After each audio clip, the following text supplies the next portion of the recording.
Je n'ai pas envie de spoiler les auditeurs de ce podcast et je veux laisser Jean-Baptiste vous emporter dans son histoire de vie, ponctuée de drames familiaux et aussi de fantastiques réussites.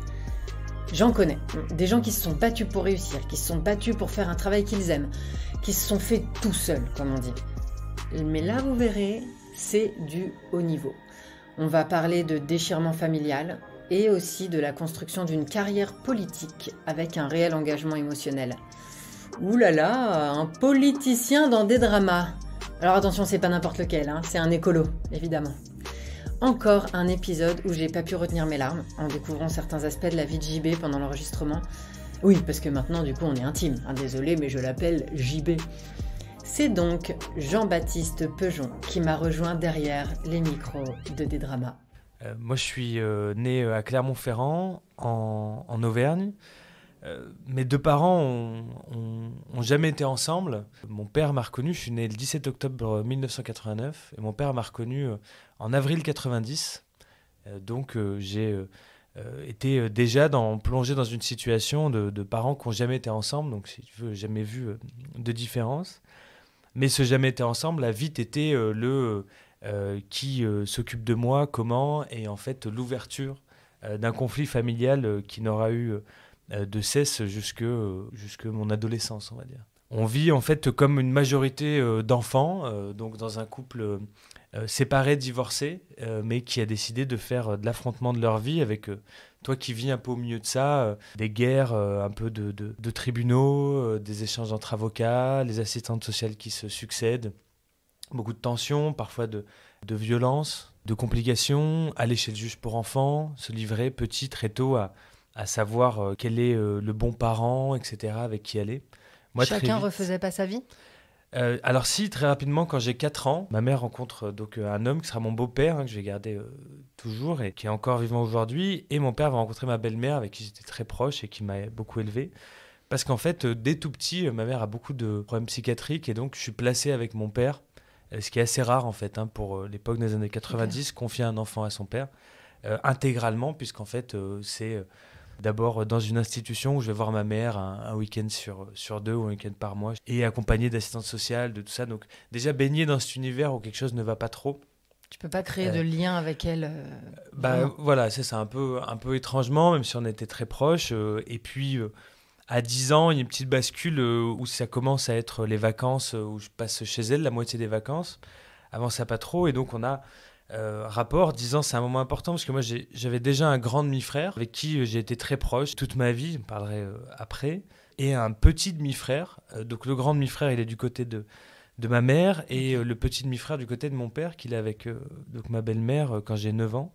Et une grande demi-sœur aussi, mais que j'ai très peu connue, avec qui j'ai aucune relation. Du côté de ta mère aussi ? Du côté de mon père. Ok. Et donc à 10 ans, voilà, commencent les vacances comme ça, où on se répartit un peu. C'est à la fois le lot de plein de jeunes en France et à la fois où on se sent un peu différent parce qu'il y a quand même un contexte très particulier avec beaucoup de problèmes, beaucoup d'assistance sociale, beaucoup de visites avec des psys pour savoir comment je vais, tout ça, tout en sachant qu'en fait je vais pas bien parce que beaucoup de tristesse, de cauchemars, d'inquiétude, de stress. Ce qui est dur, c'est de vivre à la maison il faut que tu détestes l'autre parent, c'est un peu ce qu'on te met dans la tête. Et c'est pour ça que quand j'ai 10 ans, la juge me prend dans son bureau seul à un moment, sans parents, et où je lui verbalise en fait le fait que moi j'ai rien contre ni l'un ni l'autre de mes parents et qu'en fait j'aimerais juste le vivre paisiblement. Parce qu'en fait, moi cette guerre-là, elle ne me regarde pas. J'en suis juste un peu la pièce au milieu et j'en subis beaucoup les conséquences. Et c'est les conséquences d'une enfance aujourd'hui avec beaucoup de recul à 33 ans que je considère vraiment volée. Et à l'adolescence, en fait, ça fait que s'empirer. Parce que derrière, avec toutes ces tensions, ce stress, cette violence, viennent une adolescence où, en fait, de décrochage. J'ai toujours survolé un peu des études au-dessus de la moyenne. Mais viennent l'enchaînement des bêtises, de l'insolence. En fait, ce qui en fait, accompagne les parcours d'enfants où il y a des problèmes à la maison, une majorité. À partir de 15 ans, ça commence à être compliqué. Je fugue de chez mon père. Je commence à beaucoup traîner dans les rues. J'ai un groupe de copains avec qui je traîne beaucoup. Et puis, à un moment, ma mère est partie avec un autre homme. Je le vis mal. Je lui parle plus. Je parle plus à mon père. Et je me retrouve tout seul, enfin, dans une situation un peu complexe, dans un appartement abandonné Ado, là, de mon c'est père. quoi, 13-14 ans? J'ai 15 ans. Et en fait, à un moment, je passe devant une juge pour des bêtises. Et en fait, vu que j'ai pas d'accompagnement d'un adulte et que je vis tout seul, bah, en fait, je suis placé dans un foyer. Comme il faut savoir que 2% des mineurs sont aujourd'hui suivis par l'ASE. 1%, donc un jeune sur 100 environ, est placé dans un foyer. Et moi, je découvre. Donc, je suis placé en foyer. En vrai, ce qui est un peu étonnant, mais moi, j'ai trouvé ça génial, en fait. Je me retrouve dans une maison avec 10 jeunes, filles, garçons, qu'avec des jeunes qui ont des parcours compliqués, mais avec qui, du coup, pour les premières fois, bah, en fait, je peux Tu te sens échanger. moins seul, tu Tu te te sens sens moins compris. seul. Tu peux raconter des histoires très perso avec des jeunes qui ont vécu bien pire. Tu découvres, tu vois, moi, j'ai une petite copine à ce moment-là, tu sais, qui avait des moments. Enfin, c'est un peu dur à raconter comme ça, mais c'est la réalité aussi de jeunes en foyer. C'est pas pour faire du misérabilisme, mais qui, elle, avait été violée, jeune, tout ça. Et donc, en fait, tu connaissais un peu la difficulté, la violence, et en fait, tu découvres l'horreur et des jeunes qui ont des parcours incroyables d'une dureté, qui ont été placés, enlevés de famille d'accueil, replacés, etc. Donc déjà, tu relativises beaucoup. Tu te dis qu'en fait, il y a, évidemment, je savais déjà, mais là, il y a vraiment bien pire, de situations bien plus précaires, bien plus difficiles. Et j'ai surtout des éducateurs qui sont formidables. Alors, c'est pas le cas de tous les jeunes de l'aide sociale à l'enfance, mais moi, ils étaient vraiment extra. Et à Clermont-Ferrand aussi, peut-être la situation, on n'est pas dans une si grande ville. Et donc, j'ai des éducs qui m'accompagnent. Sorti du collège, il fallait faire un choix. Moi, je suis placé en apprentissage parce qu'en réalité, en fait, je suis pas. À ce moment-là, on réfléchit pas trop. Moi, la majorité de mes potes du milieu d'où je viens, de mon collège, en fait, une majorité vont en insertion pro. D'autres vont en général, en fait, c'est un peu moitié-moitié. Donc, c'est pas vraiment un truc. La filière pro est pas dévalorisée aux yeux de mes plus proches amis avec qui je Puis traîne. j'imagine que tu savais pas quoi faire plus tard. Enfin, c'était pas une question que tu te posais. Voilà. Donc... Et puis surtout, dans les jeunes avec qui je suis en foyer, en fait, il y a pas la question se pose pas parce que la réalité, c'est que t'as pas le choix. Il y a, je crois, à cette époque-là, sur les 10, il y a une fille qui fait des études générales et en fait, tous les autres bah, doivent travailler. En fait, en gros, on dit, voilà, faut bosser parce que c'est la meilleure sortie positive pour vous. Donc, je fais un CAP, à la fois un peu à reculons, mais en me disant, tiens, ça va être sympa, comme je suis content de bosser et de gagner un peu d'argent. J'aimais bien travailler le bois. Et donc, on me dit, on me trouve un truc, c'est mon père d'ailleurs qui connaissait un gars qui était charpentier. Là, du coup, je me retisse un peu, je revois un peu mon père et voilà, il m'avait trouvé un peu ça. Donc finalement, je finis charpentier, une ville à côté. Et ça se passe très bien. Mais tu découvres la difficulté que de travailler en fait quand tu as 16 ans.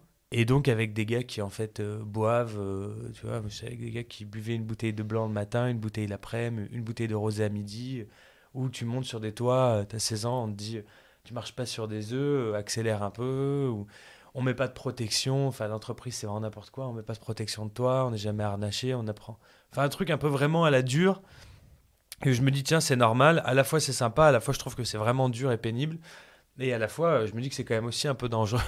Mais en fait, un peu. voilà, tu fais pas gaffe. Tu te rends compte quand même de ce que c'est de travailler aussi jeune. Et en fait, ça te marque quand même. De faire un métier aussi difficile que le BTP, tu vois où tu C'est t'abîmes clair. quand même. Et moi, dans mon foyer, je suis assez rapidement placé. Enfin, je demande à mon éducateur, qui s'appelle Samuel, avec qui ça se passe bien, de pouvoir accéder à un appartement. En fait, il y a des dispositifs qu'on appelle les jeunes majeurs accompagnés, où on Mm. place les jeunes dans des appartements. Mais on peut le faire exceptionnellement. Enfin, en tout cas, moi, c'était mon cas un peu avant la majorité, donc 17 ans. Je fais juste un petit stage sur les vacances de Noël, hiver, dans un foyer de jeunes travailleurs, dans un mini appart. Et puis après, je suis vraiment accompagné, placé en appart. Donc à 17 ans, t'es en appart. Comme beaucoup de jeunes, tu fais un peu le grand. T'es là, ouais, c'est super, voilà, j'ai mon appart et tout. Bon, la réalité, c'est qu'en fait, le soir, t'as pas tes parents, tu chiales chez toi, tu regardes, tu vois, ta petite télé, T'es pas retrouvé avec tu joues tous un peu à les la console. potes du foyer qui Si, squattent si. un peu chez toi? Bah alors des potes de foyer non parce qu'en fait on n'était pas si proches, mais j'avais une petite bande de potes avec qui on se retrouvait. Donc eux passaient après le lycée, ils venaient le soir à 17h quand ils sortaient du lycée et puis en fait c'est le soir quand ils rentrent à 20h, Mm. 19, 20h en fait chez leurs parents. Et là t'as bien un ou deux moments où en fait t'es un peu seul.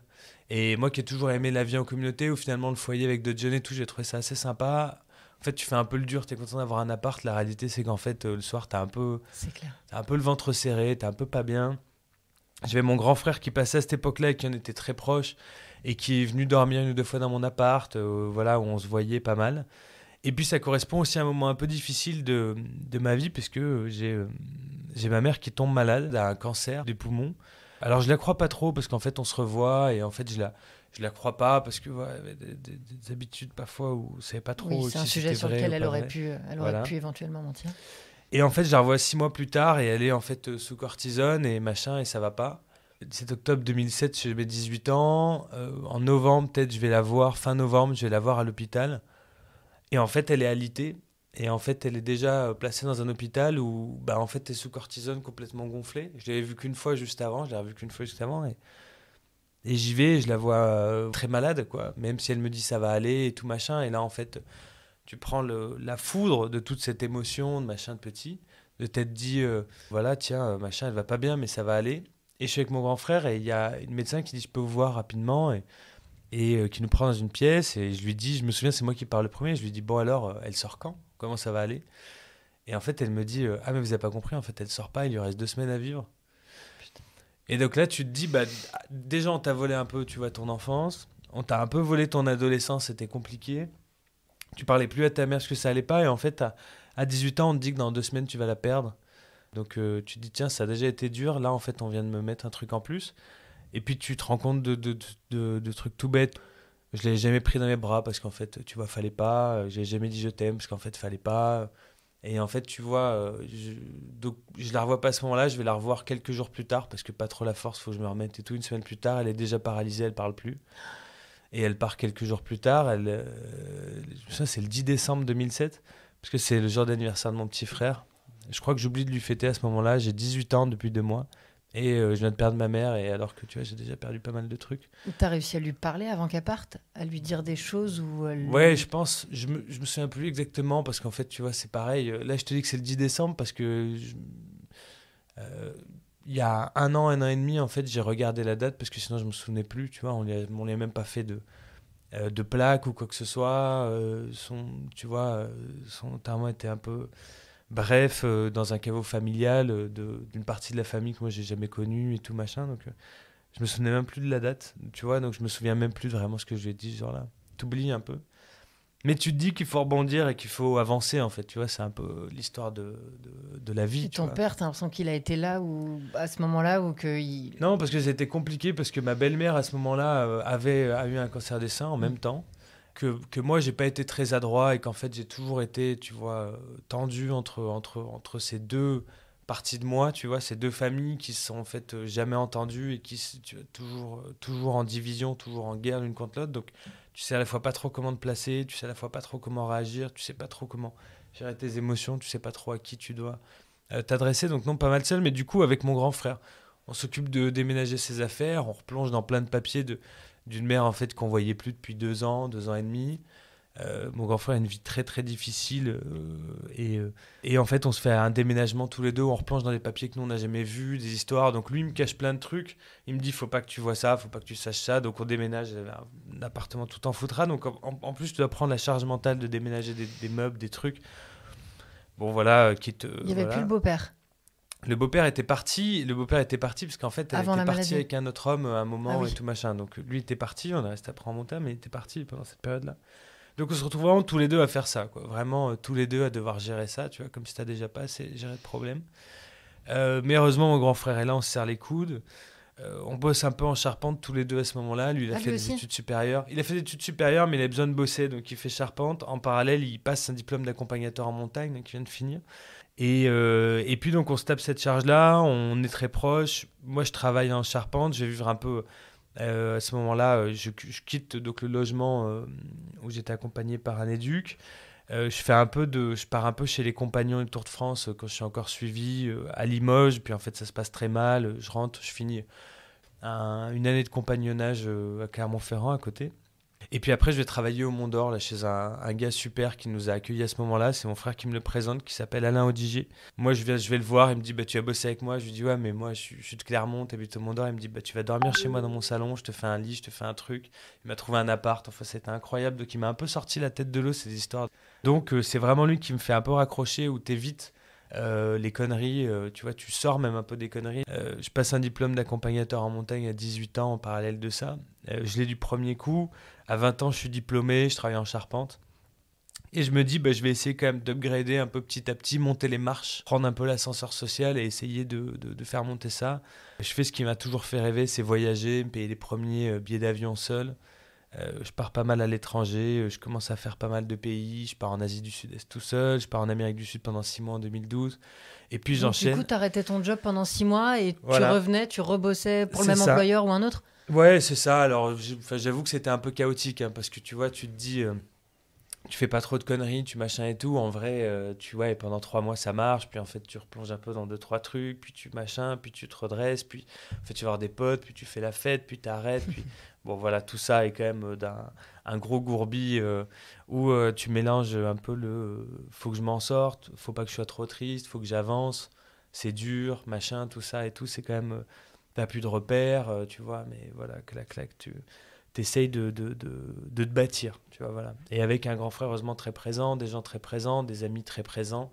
Voilà, je renoue un peu avec mon père à ce moment-là parce que je me dis qu'en fait, c'est essentiel de... La vie va vite, en fait, tu vois, tu perds vite beaucoup de choses, donc en fait, faut t'accrocher à ça.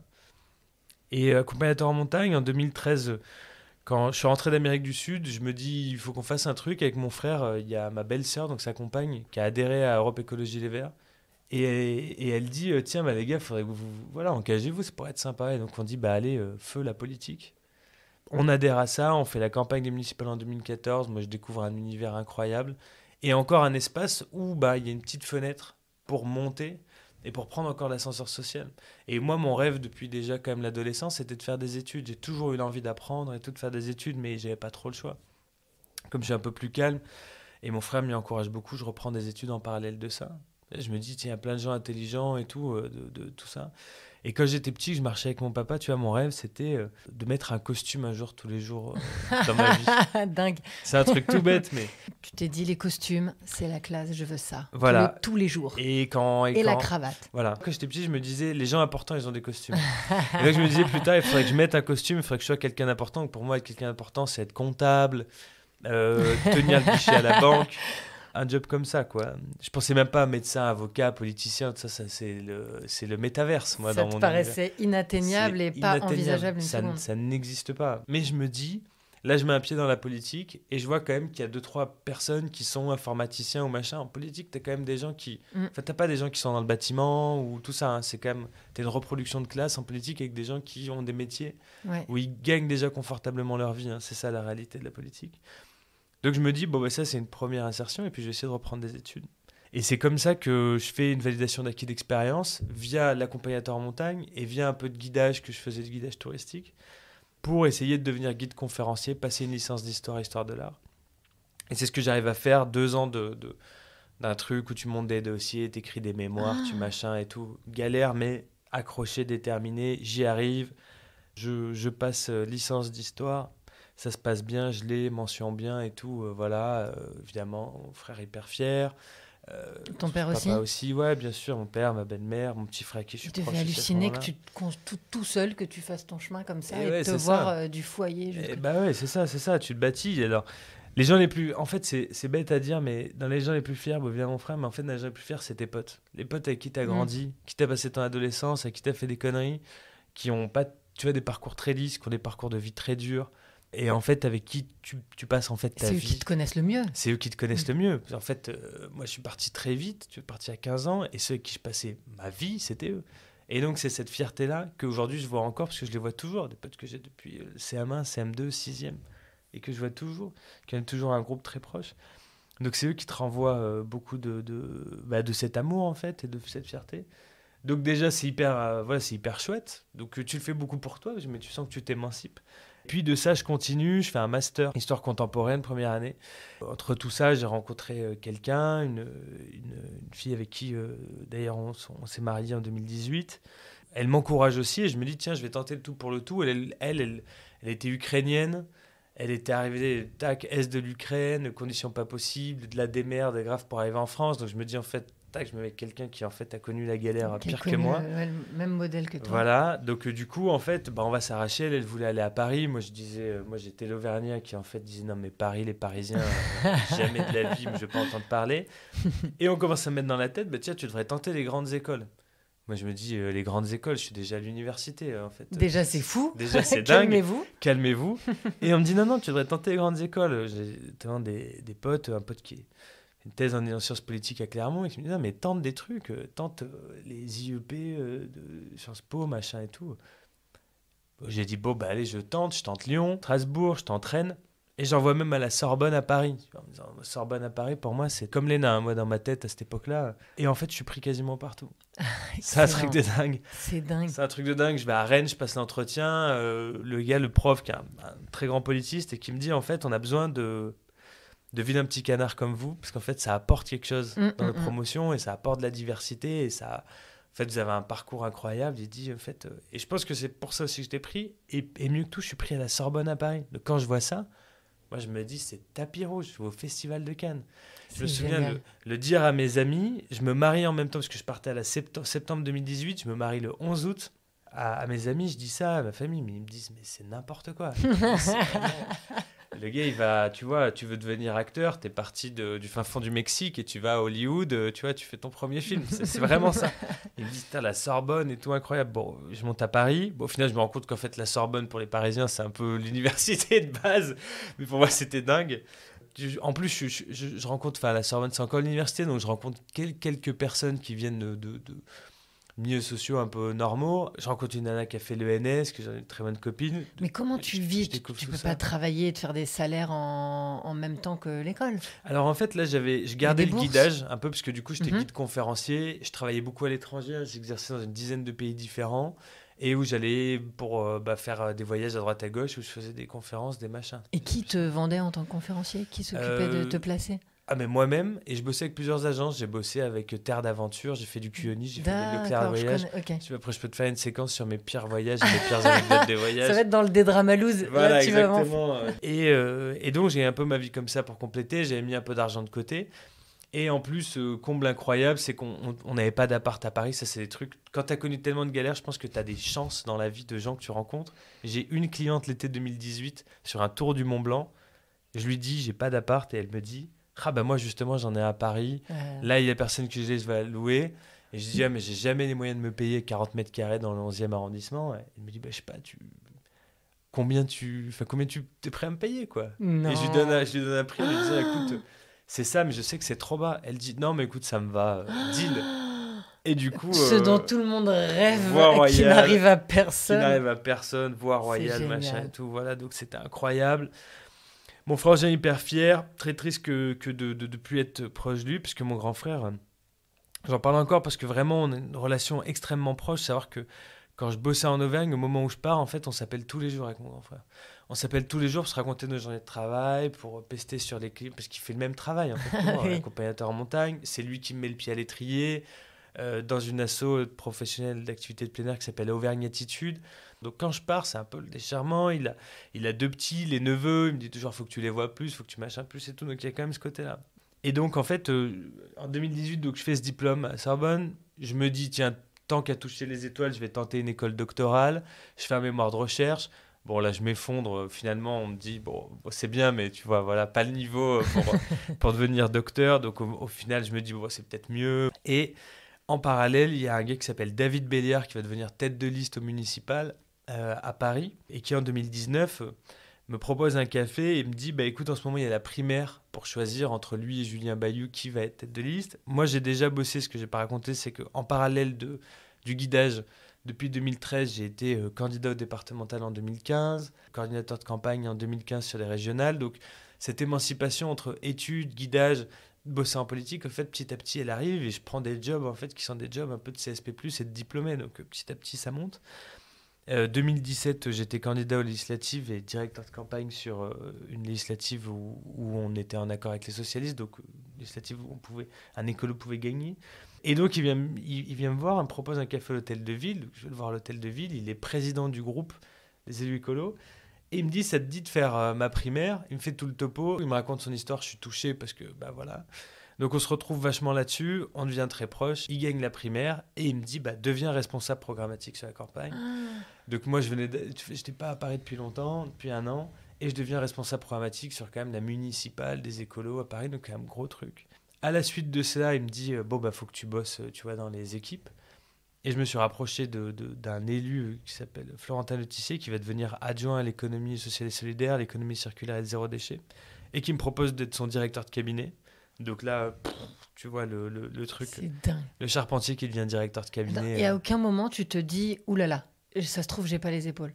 Bah, j'ai pas la sensation que tu as eu à un moment donné le syndrome de l'imposteur, parce que il y avait des choses qui te validaient en même temps à toutes les étapes.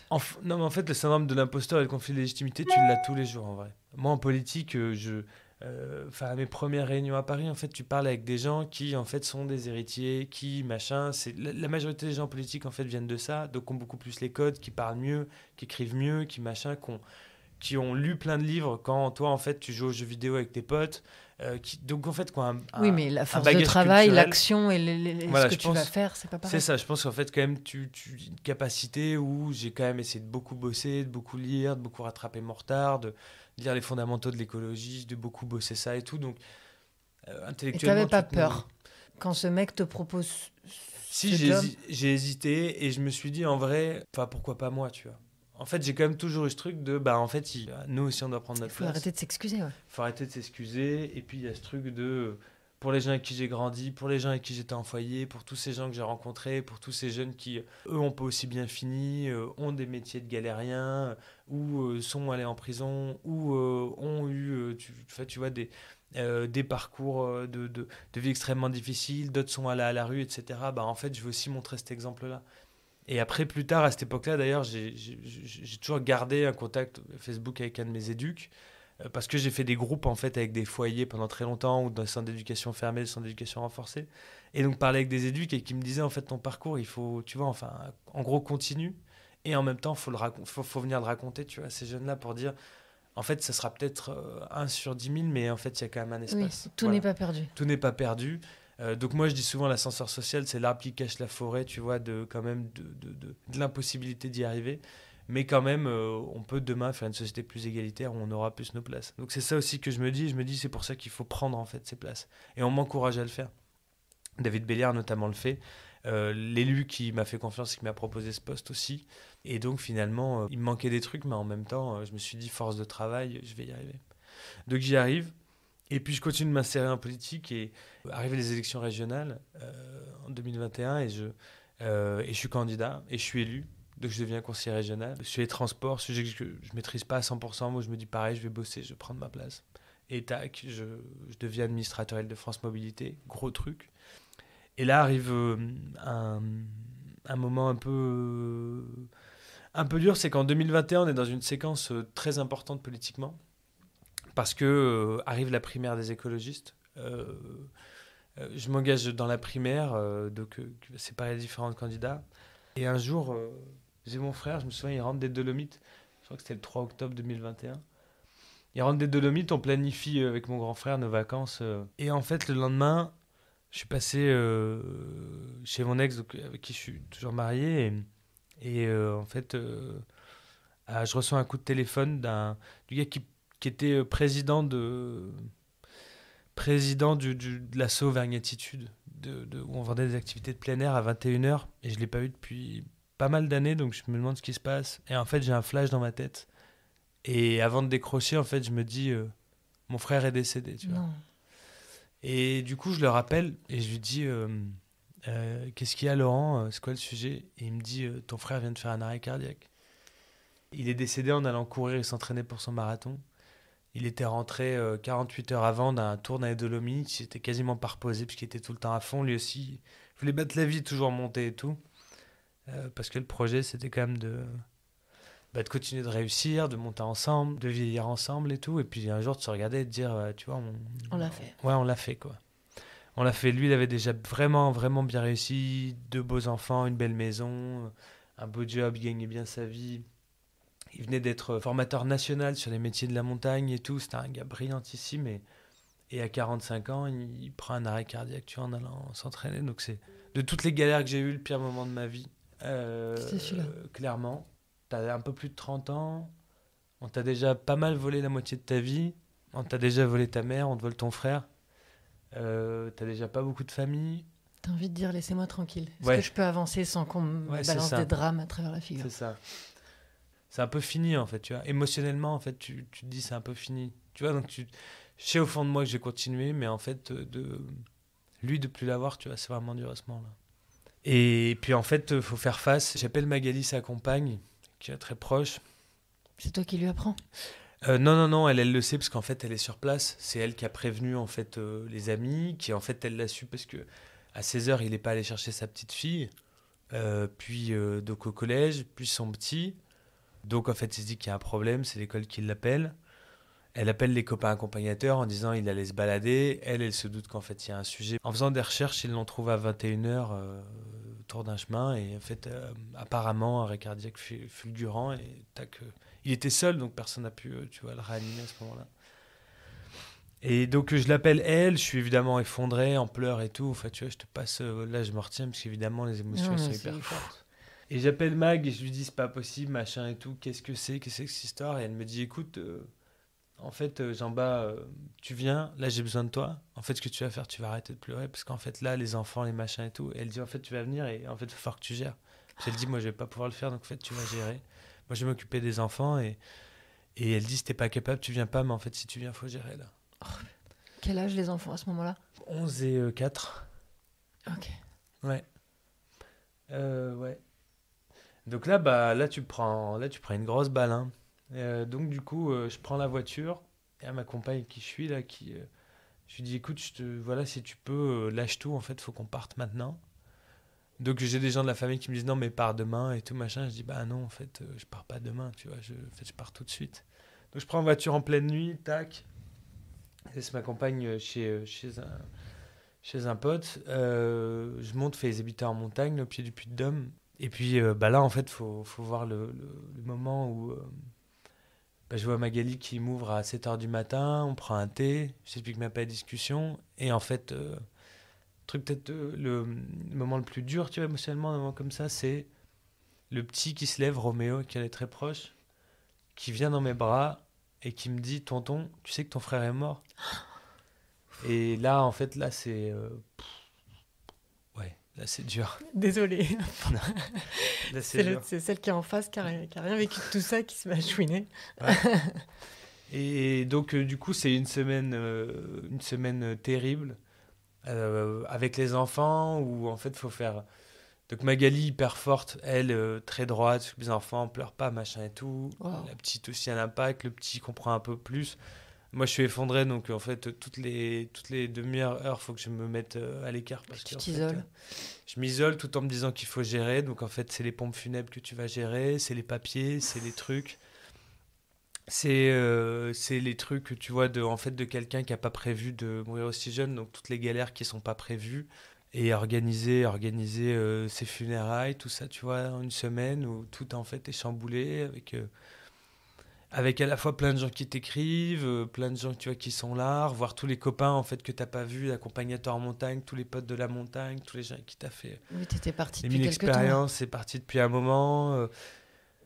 Tous les potes aussi d'enfance et tout machin. Et en fait, ce qu'il y allait pour organiser un bon moment, euh, on l'a fait incinérer, on a jeté ses cendres sur un sommet, un volcan qu'il adorait qui s'appelle le Puy de la Vache. C'est un peu une tradition qu'on fait chez nous, tu as des accompagnateurs qui décèdent, on leur donne un sommet un peu. Voilà, comme ça, lui c'est le sien, le Puy de la Vache. Voilà, c'est un truc terrible évidemment que je souhaite à personne, surtout aussi jeune. Et puis bah, après, en fait, c'est quand même se relever, même si t'es effondré, même si tu crois plus en rien, en fait, c'est se dire, bah écoute, maintenant, en plus de déjà le faire pour tout mon passé et tous les gens que j'ai traînés, tu vois, de mon passé, bah, je veux aussi le faire pour lui, je veux aussi le faire pour les enfants. Et puis on va continuer un peu, tu vois, voilà, d'arracher la vie avec les dents, de continuer de monter en politique, de continuer à construire un truc et d'essayer de renverser un peu ce monde aussi politique où on est censé agir pour l'intérêt général et où il y a beaucoup en fait de guerre d'ego, de personnes, de reproduction de classe, de gens qui sont là pour des intérêts qui sont pas en fait ceux de tout le monde, de faire vivre la diversité et puis beaucoup aussi pour mon frangin qui aurait vraiment été T'as fier de ça. l'impression qu'il t'accompagne? Ouais, quelque part, oui. En tout cas, je pense beaucoup à lui. Après, je vais pas te mentir, hein, juste de me dire que potentiellement, je vais vivre plus de temps de ma vie si jamais, tu vois, je suis encore là pour longtemps. Sans lui qu'avec lui, c'est horrible. Il y a beaucoup de moments où en fait j'ai envie de lâcher et juste de me retrouver avec lui. Parce que si tu veux, c'est quand même. Enfin, c'était mon pilier, tu vois. C'était ton jumeau, à Mm. t'entendre. Ouais, on avait 13 ans d'écart, mais c'était clairement enfin, des moments incroyables. Et vous avez pris la place l'un pour l'autre des parents qui n'ont pas Ouais, rempli le job, enfin si on peut dire ça carrément. comme ça. Mais carrément, ouais, carrément. Lui, beaucoup plus que moi, hein, où il a été vraiment solide. Et pourtant, il a vraiment eu des galères d'être à la rue à des moments, de machin et tout. Mais il a vraiment, vraiment fait le job. Mais c'est ouais, te donner beaucoup le goût de la montagne, de te donner le goût de la nature, de certaines choses simples, de se battre pour l'écologie, pour donner un sens, tu vois, pour donner un avenir aux enfants. Mais ce qui est beau, c'est qu'il y a il y a Mm. ses enfants et tu vas pouvoir vivre Carrément. beaucoup, Oui, beaucoup, oui, oui. beaucoup de moments avec eux et ils C'est ça. ont son sang, ils auront Exactement. Tu dois sûrement voir des choses chez eux que tu voyais chez ton père dont eux se rendent même pas compte. Chez mon frère, ouais, carrément. Chez ton frère, Ouais. pardon. Et bah oui, carrément. Moi, à travers eux, je le vois carrément. Enfin, tu vois, à chaque fois que je suis avec eux, j'étais encore avec eux la semaine dernière. Donc maintenant, la place, ça, c'est d'avoir changé totalement l'organisation un peu de ma vie en me disant que toutes les vacances, il faut que j'essaie de les voir au maximum, de revenir souvent, de les appeler souvent, de tenir au courant. Voilà, 13 et 6 ans, il faut être là à chaque étape de leur vie, essayer d'accompagner, faire en sorte, tu vois, de les encourager à réussir. D'essayer de laisser une trace aussi de mon frère, parce qu'en fait, ce qui est dur, c'est quand toi, il était aussi présent dans ta vie et qu'en fait, tu as des millions de souvenirs avec lui, je me dis que notamment le petit, vu que tu vois, il est parti très tôt, à 18-20 ans, je sais pas ce qu'il en restera, donc de laisser des images, des photos, des sensations, voilà, de dire à quel point il était fort, impressionnant, enfin, tu vas de mettre beaucoup de fierté.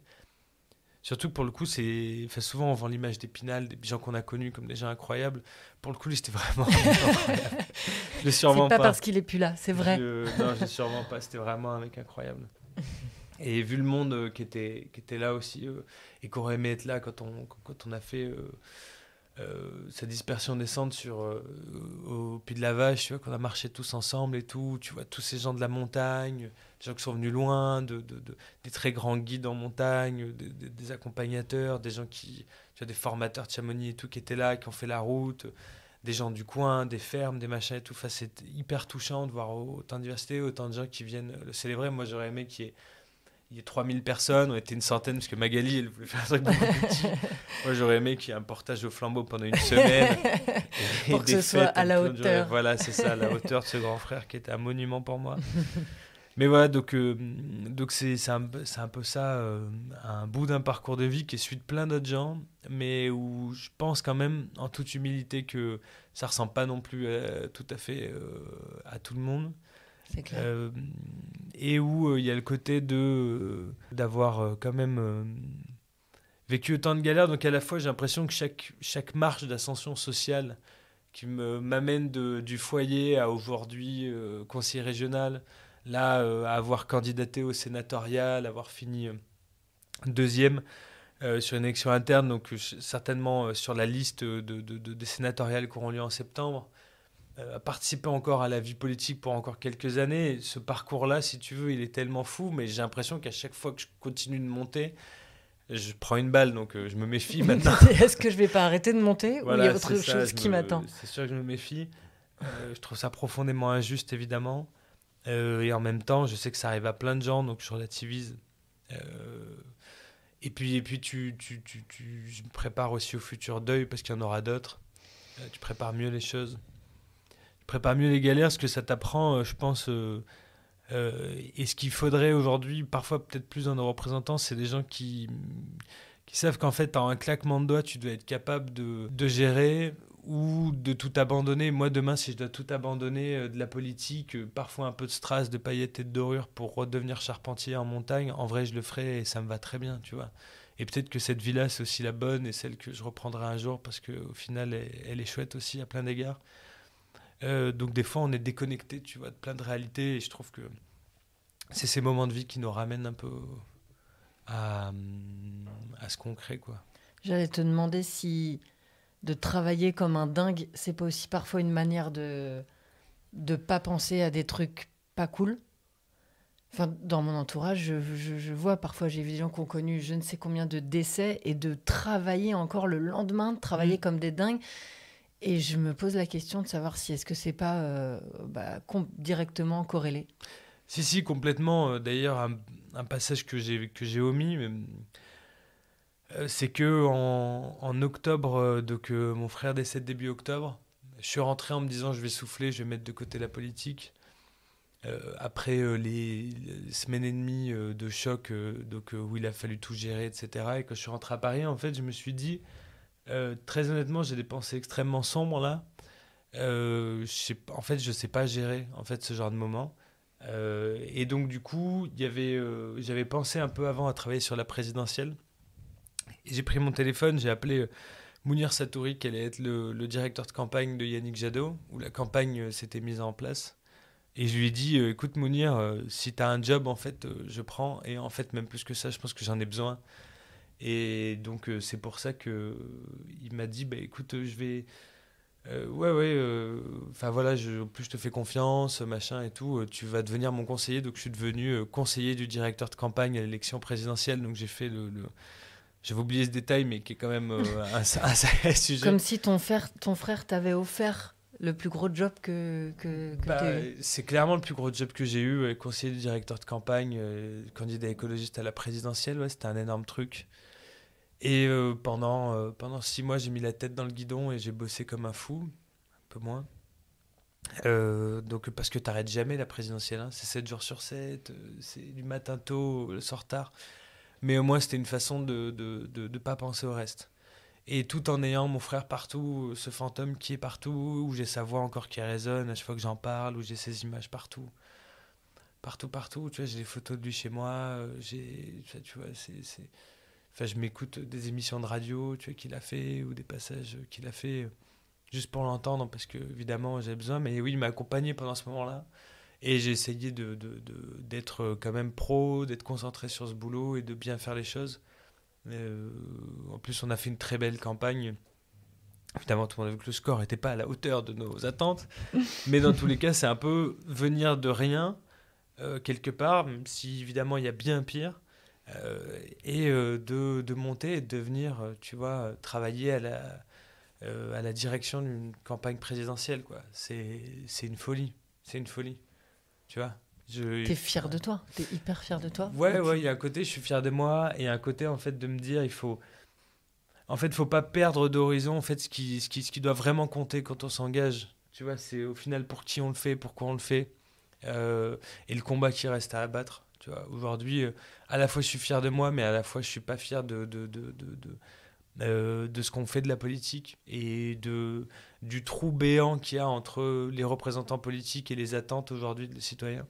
Je suis pas fier du manque de diversité dans le milieu politique. Je suis pas fier de certaines façons de se comporter, de certaines façons d'être, de certaines considérations qu'on prend politique alors que l'urgence sociale, elle est là tous les jours, des gens dans la rue. Tu vois, il y a, ce que je dis souvent, il y a un jeune sur 100 qui est placé dans un foyer, il y en a un sur 4 qui finissent à la rue. C'est les sorties de foyer, c'est l'ouverture à la précarité, c'est la drogue, c'est la prison, c'est la rue. Je dis ça, c'est un peu une image catastrophiste, mais c'est aussi pour dire qu'en fait, selon d'où on vient et selon des parcours de vie, en fait, on est amené à vivre beaucoup plus la précarité. Et qu'en fait, aujourd'hui, bah, c'est prédestiné, c'est destiné, en fait, comme ça, bah, elles sont le lot de plein de gens et c'est pas juste. Voilà. Et donc, je suis pas fier de ça parce que je trouve qu'on met pas les attentes au bon endroit. Et en vrai, je pense à droite comme à gauche. Et je pense qu'on fait pas assez le travail. Je pense qu'on n'est pas assez radicaux sur aujourd'hui cette urgence-là, sociale, climatique évidemment. Il faut qu'on aille beaucoup plus loin. Ouais, donc à la fois oui, je suis fier de mon parcours, mais j'essaie de ne pas me détacher de ce pourquoi je le fais.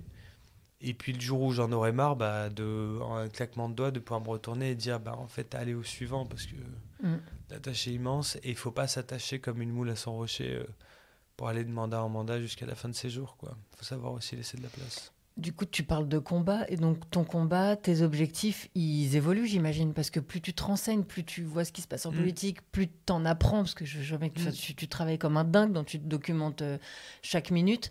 Donc ton combat, tes objectifs, ils évoluent tout le temps. Oui, ils évoluent tout le temps. Et il doit y en avoir de plus en plus, donc ça doit paraître une montagne. Complètement. Il y a aussi le fait d'assumer. En fait, assumer, c'était un gros truc dans ma vie. Et en fait, là, cette élection sénatoriale que je prenais en exemple, c'est la première fois où j'ai assumé en fait ce que j'étais. Il y a 2 ans, sur mon LinkedIn, j'ai enlevé le fait que j'avais le baccalauréat, parce qu'en fait, je l'ai pas. Et j'ai mis que j'avais un CAP de charpentier. Parce qu'en fait, j'avais tellement honte. Quand je suis arrivé à l'université à la Sorbonne, je disais aux gens que j'avais le baccalauréat. Parce qu'en fait, j'avais tellement honte. Non, mais en fait, alors qu'il n'y avait pas de quoi, mais c'était comme ça. Mais en fait, il y a des trucs tout bêtes, mais souvent, quand tu dis je suis charpentier, en fait, c'est dans le regard des gens qui te disent mais c'est un super métier, charpentier, quelle fierté. Mais en fait, moi, dans ce regard, parfois, je prends plein de mépris et en fait, ça me met mal à l'aise. Donc, c'est pour ça que je préfère dire que j'ai le bac. Oui, parce que ça te renvoie pas à la même chose. Voilà. Je te prends un exemple. Là, pendant les sénatoriales, j'ai dit en fait que j'étais charpentier de métier, que je venais de l'ASE et il y a plein de gens qui sont venus me dire ah, le charpentier, le charpentier. Et je disais, mais pourquoi du coup, c'est quoi le sujet? Je disais, bah non, mais parce que tu n'en as jamais parlé. En fait, aujourd'hui, tu es cadre politique, donc tu n'es plus charpentier. En fait, depuis, tu vois, tu as arrêté, tu as fait ça pendant 5 ans et demi dans ta vie. Et aujourd'hui, en fait, tu es tout autre chose. Et je dis, c'est intéressant parce qu'en fait, si j'avais dit que j'étais cadre supérieur, que j'avais fait un master tout clean après un beau baccalauréat Henri IV, en fait, personne m'aurait dit, cadre supérieur, charpentier. Et pourquoi? Parce que la réalité, c'est qu'il y a beaucoup de mépris, en fait, aujourd'hui. Et c'est pas pour rien, aujourd'hui, t'as pas... Les métiers du bâtiment, c'est dans les plus pénibles. En partie de ma famille travaille, c'est dans les plus pénibles. Et en fait, il y en a combien aujourd'hui dans nos parlementaires? Il y en a combien dans le gouvernement? Quand on parle de pénibilité, il n'y en a pas. Il n'y en a pas. Et on est tous à s'émouvoir quand Rachel Keke, qui a été femme de ménage, qui est députée aujourd'hui et qui dit ah ben voilà, à quel point c'est pénible d'être femme de ménage. Mais parce que la réalité, c'est qu'en fait, il n'y en a pas. Ouais. Tu vois, on parle aujourd'hui de l'aide sociale à l'enfance, c'est difficile, on ne donne pas de budget. Mais en même temps, comment tu te sens concerné? Comment tu te sens concerné quand en fait tu sais même pas ce que c'est pas vécu ça, que la réalité de ces gamins, quand tu sais pas ce que c'est que de... Alors moi j'ai pas vécu, mais d'être dans un quartier populaire d'une famille nombreuse issue de l'immigration, quand tu vis des discriminations, quand tu subis le racisme, etc. En fait on a trop de gens non concernés aujourd'hui pour mener ces luttes, et en fait il faut mixer beaucoup plus des gens qui sont vraiment concernés et des gens qui sont non concernés pour pouvoir avancer. Donc voilà. Mais c'est ce qu'on reproche tellement souvent aux politiques, ils essayent de faire ou faire semblant parfois, mais j'ai l'impression c'est juste faire semblant, mais j'ai l'impression qu'ils essayent de nous faire penser qu'il y a un petit peu plus de mixité qu'avant. Bah, il y en a plus quand même. Oui, il y en a. C'est beaucoup trop léger. Il y en a plus. Oui, il y en a plus. Après, il y en a beaucoup souvent dans les textes, dans les photos et tout, en fait, que ceux qu'on fait monter. Après, je le dis aussi avec force, que je pense qu'il faut dire les choses aussi avec honnêteté et franchise. Et en fait, oui, il y en a plus. Et non, tout n'est pas pourri. Et non, les choses n'avancent pas. Si, ça avance. Oui, il y a plein de choses bien qui se font et tout, mais il faut aller plus loin, vraiment plus loin. Voilà, il faut aller vraiment plus loin. Et puis, il faut prendre en considération ces problématiques et écouter les gens qui les ont vécues, vraiment. Parce qu'en fait, c'est des parcours... En fait, il faut comprendre qu'il y a... Je pense ce qu'on considère pas assez, c'est qu'il y a plein de parcours de vie. En fait, on ne choisit pas ces parcours de vie. Hein. Souvent, ils nous sont imposés. Hein. Encore une fois, de l'endroit où on vient, où on est né, de parcours de famille, tu vois, ce que je te dis et tout, quand on t'arrache tout comme ça, en fait. Et en plus, c'est bête, mais moi, j'ai un peu la sensation du... Ça tombe souvent un peu sur, tu vois, les mêmes. Et de toute façon, tu vois, ça te retombe dessus, quoi. Un peu la sensation où je me disais, arrivé à 18 ans, je me disais, c'est bon, j'ai fait mon quota, les amis. Non, il y a vraiment un truc. Là, comme on dit, la poisse attire la poisse, la loi des séries, les trucs, les décès qui arrivent jamais seuls, c'est terrible. Étonnant. Comme chez une femme qui est agressée sexuellement ou violée dans l'enfance, bah, tu peux être sûr que elle a plus de chances que ça lui réarrive. C'est pas juste. Non, tu parlais de justice tout à l'heure, c'est horrible. C'est terrible. De ressentir l'injustice, c'est le pire, parce que t'as pas de réponse. Complètement. Moi, ça, c'est vraiment un truc qui m'a frappé avec les jeunes avec qui j'ai partagé de moments de vie, mais surtout de leurs expériences. C'est que j'étais frappé avec la façon dont on pouvait traiter des enfants. En fait, il y a un peu ce truc à l'ASE, en fait, qui est quand même 2% des mineurs. En fait, on a un petit peu la quintessence de parcours de vie, mais qui sont horribles. Et en fait, on dit comment on peut faire vivre ça à des enfants. Moi, aujourd'hui, j'ai ce recul. Pendant des années, je me suis dit non, mais ça a été normal, mon enfant, c'était normal, machin et tout. Aujourd'hui, il y a plein de trucs auxquels je repense. Je me dis, mais comment on a pu me faire subir ça? Pourquoi on m'a fait ça alors que j'étais un gamin, que j'avais rien demandé? Pourquoi on m'a mis autant de fois devant le tribunal, dans l'assistance sociale, dans des machins? Pourquoi on m'a demandé de choisir autant de fois entre mes parents? Pourquoi on m'a... Enfin, tu vois, en fait, rien ne va, en fait. Et je vois d'autres jeunes à qui j'ai parlé et tout, qui avaient des trucs, mais pas possible. Tu vois, c'est par les frères, les sœurs, les machins, de parents qui s'occupaient pas d'eux, de violence, de machin. Tu vois, en plus, c'est souvent autour de violence, de trucs hyper sordides. Enfin, tu vois, ça te noue le ventre et tu te dis, comment c'est possible? Comment c'est possible de laisser, tu vois, ces jeunes-là et qui en plus après se retrouvent 1 sur 4 à la rue, des difficultés à se loger, et qu'en fait on pense pas à se dire bon ben il y a plein de richesses dans notre pays, tiens on peut peut-être s'occuper un peu d'eux parce que vraiment eux ils ont vraiment rien eu. Mais comme ils se plaignent jamais et comme en plus t'en as aucun dans les élus, bah en fait du coup qui porte leur voix, tu vois. Donc je veux pas être le porte-voix de ça, mais je dis juste putain merde, peut-être soyons un peu à l'écoute quoi. Tu vois, il y a un truc à faire. Il y a forcément mieux à faire, il y a forcément des trucs à faire. Bah, complètement. Et c'est vrai que c'est quand tu as des enfants ou que tu es en contact, tes neveux, nièces, c'est comme... Enfin voilà, c'est dans ces moments-là que tu captes et que tu te dis, ah oui, ce que j'ai vécu, donc en fait, c'était pas normal. Parce que tu vois comment eux grandissent et tu vois qu'il y a un écart énorme. Oui. Et avec une peine, partager une peine, mais je pense que plein de gens aussi partagent, hein, quand tu as un parent qui part tôt.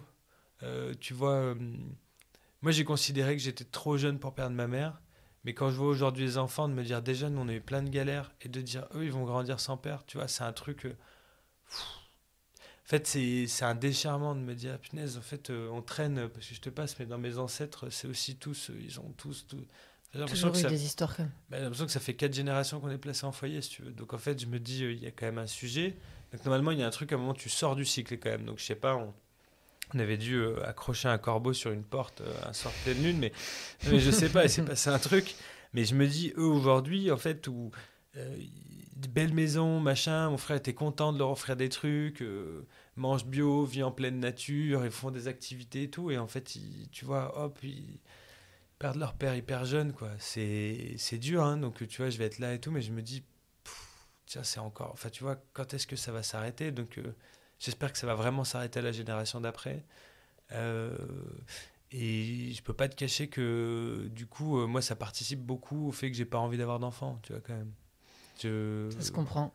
Là, j'ai un blocage pour toujours, je pense. Tu vas de me dire, en fait, là, je peux pas. Non, en tout cas, moi, j'ai un profond sentiment, peut-être le truc très écolo, mais un profond sentiment où il y a une société très violente, très dure, tu vois, où l'argent domine beaucoup nos relations, etc. Et je pense on a vraiment besoin de remettre de l'apaisement, de l'amour, de la bienveillance, de l'entente. Et en fait, étonnamment, j'ai découvert ça, moi, après un parcours très chaotique, une enfance très chaotique. Vous savez que je suis arrivé en foyer, j'ai senti comme un apaisement. Alors, attention, hein, j'idéalise pas le foyer, parce que je sais qu'il y a plein de foyers, notamment à Paris, où c'est très difficile. Bien sûr, c'est ton expérience. Et beaucoup plus que celui où j'étais. Mais moi, quand je suis arrivé, c'était vraiment l'apaisement. En fait, il y avait quelqu'un qui était là, où on faisait la bouffe le soir, on mettait la table, il fallait tourner. J'étais avec des jeunes où, vu que tout le monde sortait de situation où, si tu veux, tu dis, bah en fait, on va juste essayer de sourire, parce que sinon, on pourrait passer notre temps à chialer. Il y avait un éduc qui ramenait des films, on regardait des films tous ensemble, mais c'est dans les meilleurs moments de ma jeunesse. Mais j'en ai un souvenir, mais incroyable. T'as ta piole, bon, t'en as toujours un pour venir te piquer un truc et tout, c'est insupportable. Mais voilà, je dis pas qu'il n'y a pas des petites tensions. Voilà, il faut faire attention, c'est un peu inflammable. Mais à côté de ça, si tu te retrouves, putain que la journée, mais en fait, tu te retrouves à la télé le soir à mater des films. Et puis c'est incroyable, moi j'ai vraiment adoré être avec des jeunes où en fait, justement, tu te resserres dans la galère, tu te resserres un peu les coudes. Et avec des équipes, tu vois, éducatives, mais qui étaient formidables. Des éduques, mais vraiment avec le cœur sur la main. Des relations interpersonnelles de dingue. Vraiment, c'était fabuleux. Vraiment fabuleux. Tu te rappelles des noms de ça, des éducateurs et tout? Moi, je me souviens de mes éduques. T'es encore en lien avec ça? Ouais. Il y en a un des deux, Samuel, j'ai encore sur Facebook. On s'écrit, on s'est vu. J'en ai même fait un groupe où il avait ramené des jeunes de foyer. On avait fait un truc en camp et tout machin. Fait un truc en montagne, c'était top. Et Gilles, mon deuxième éduc, Non, franchement, ouais, bien sûr, je me souviens d'accompagnement, de trucs qu'il faisait, de choses qu'il disait. Tu vois, des fois, tu te dis, les parents, ils n'ont pas de formation et des fois, ils savent pas trop comment te parler. Et en tout cas, moi, j'ai souvent eu la sensation que ça passait très mal. Et je me disais, il a fait une formation. Et en fait, les éduques d'un coup, où tu as l'impression que tu vas rentrer dans un truc très dur, et je me disais, moi, le premier adulte qui me parle, moi, je lui rentre dedans, je pars en live, c'est sûr. Et en fait, hyper sympa, hyper compréhensif, très à l'écoute, très dans l'accompagnement, et je me suis dit, punaise, mais c'est incroyable. Ils ont été formés, là. Mais ils ont été formés, ces gens-là. Ils bossent super bien. On leur a dit quoi faire. Ouais, c'est ça. Et en fait, j'ai découvert un truc, je me disais, punaise, mais... Ah oui, en fait, ça peut ressembler à ça, tu vois. En fait, c'était étonnant de voir en face quelqu'un qui n'agit pas à côté de la plaque et qui est juste avec une intelligence relationnelle et qui vise juste. C'était exactement ça. Trouver ça fabuleux. Et de me tirer vers le haut, de dire, moi, j'aimerais bien accéder à un appartement. Je suis un gars sérieux, pourtant, j'étais passé devant le tribunal, j'en ai fait des vertes et des pas mûres que je peux évidemment pas raconter à ce micro. mais tu vois, vraiment, et en fait, tac, juste après ça... Moi, je leur dis, moi, je veux aller en appartement, plus jeune que 18 ans. Je veux me motiver, je veux réussir, je vais arracher la vie à pleines dents. Vous allez voir, je vais être au top. Donc, ils me disaient, commence à garder ton job. Reste tranquille. Mais ils m'ont dit, mais ok, tu veux un appart, on va t'accompagner. J'ai dit, ah bon, vraiment? Alors que c'est du boulot en plus pour eux, mais ils avaient envie. Vraiment, vous allez me filer un appart? Ouais, on va te filer un appart. et vous savez, ça, c'est une petite anecdote, mais c'est un vrai truc. C'est qu'ils te filent un appart et c'était les jeudis, je crois. Tous les jeudis, tu te retrouvais avec les jeunes qui étaient placés dans des appartes pour faire une réunion et où on t'apprenait à faire ta feuille d'impôt, on t'apprenait à remplir tes dettes CAF. Et en fait, j'avais des formations sur les trucs de la vie. Être adulte. Gérer sa compta, gérer son argent, gérer machin et tout. Il fallait que tu payes une partie de ton loyer. Ceux qui avaient des études, ils avaient un petit truc en plus. Et on t'apprenait des vrais trucs. Ton éduc qui t'accompagnait en fait. Des choses qu'on nous apprend même pas à l'école. Des trucs qu'on nous apprend, mais que même tes parents t'apprennent pas. Non. Moi, j'ai appris Donc aujourd'hui, je suis très fort en administratif. Et j'adore ça. Mais parce qu'on m'a appris à faire une feuille d'impôt. À 17 ans. Ah, toi, t'es pas en stress? Bah écoute, justement, là, tu vas faire la mienne. Non, mais je suis hyper à l'aise administratif et entre autres par rapport à ça. Et ça, c'est un truc, mais en fait, on sait pas, mais c'est un truc fabuleux. Et je comprends même pas pourquoi, en fait, tu vois, dans les mesures essentielles, aujourd'hui, l'accompagnement des jeunes mineurs sortis de l'ASE, c'est pas une obligation.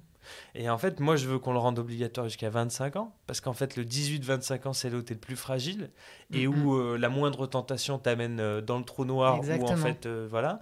Aller dans le trou noir, c'est quand même beaucoup plus facile que sortir les doigts, aller bosser le matin et tout, quand même. Donc, du coup, c'est des accompagnements qui devraient être obligatoires. Et bon sang, mettons de l'argent là-dessus, ça va pas nous arracher la peau que de mettre de l'argent pour accompagner ces quelques jeunes et pour éviter qu'ils finissent à la rue. Et ça peut que être positif de toute façon. Les retombées peuvent être que positives. Exactement. Donc ça, c'est des trucs mais élémentaires, quoi. Je comprends même pas qu'on n'y soit pas. Donc, on préfère laisser le bordel se faire et puis punir après. Voilà, c'est ça. Et après, on punit, on dit non, mais c'est des délinquants, machin. Faut savoir d'où ils viennent aussi, machin. C'est ça. Tous les mêmes. Tu dis non, pardon. Du coup, pas vraiment. Voilà, pas vraiment. On t'a rien donné. Donc voilà, ça c'est des petites choses, mais en fait où moi ça a sauvé ma vie, vraiment. Ça plus mon grand frère, ça a vraiment sauvé ma vie. JB, merci 1000 fois d'avoir parlé au micro des dramas. Bon voilà, tu m'as vu, je suis une émotive, donc je me suis retenue de pleurer environ 10 fois. Et c'est tellement intéressant, tellement inspirant. Je sais pas s'il y a un dernier mot que tu veux dire. N'importe quel jeune qui pourrait t'écouter, ou moins jeune, ou peu importe, mais en tout cas, c'est hyper impressionnant. Je rappelle que tu as 33 ans. Ouais. Donc, c'est fou. Et voilà, et avec le sourire et une énergie assez incroyable, et où à chaque fois, on se doute pas. On peut pas se douter quand on a quelqu'un en face de soi de ce que la personne a vécu. Donc, merci 1000 fois d'avoir été là, et je te laisse dire un dernier mot si tu as envie d'en dire un. Un dernier mot, c'est si vous entendez ça, on se contacte, on se serre les coudes, on monte une équipe. Et on avance, faut prendre nos places et puis faut relever la tête, avancer. Merci JB. Merci Votez beaucoup. Jean-Baptiste. Merci Elena. J'en profite pour préciser que suite à cet enregistrement, nous avançons avec Jean-Baptiste dans une aventure professionnelle commune, puisque nous lançons avec toute une équipe de professionnels engagés notre cabinet de conseil en RSE, Nam & Kuji. Hey hey. Alors c'est une entreprise à mission, l'objet de ce cabinet est de proposer une approche différente sur la sensibilisation par l'émotion et l'humour avec des ateliers qui mélangent des techniciens, des comédiens, du conseil, de l'expertise pour développer une démarche d'acculturation de la RSE, pour ceux qui connaissent, qui sont dans le game de la RSE, au sein des entreprises favorisant des grandes actions aux petits pas. Voilà, l'accompagnement au mécénat ou encore de la labellisation par des certificateurs confirmés qui sont dans notre équipe. Voilà, alors là, attention, comme vous le constatez, ça fait totalement écho avec mon agence événementielle d'humour et d'artistes pour les entreprises aux éclats. Voilà, c'était la Minute LinkedIn, les amis.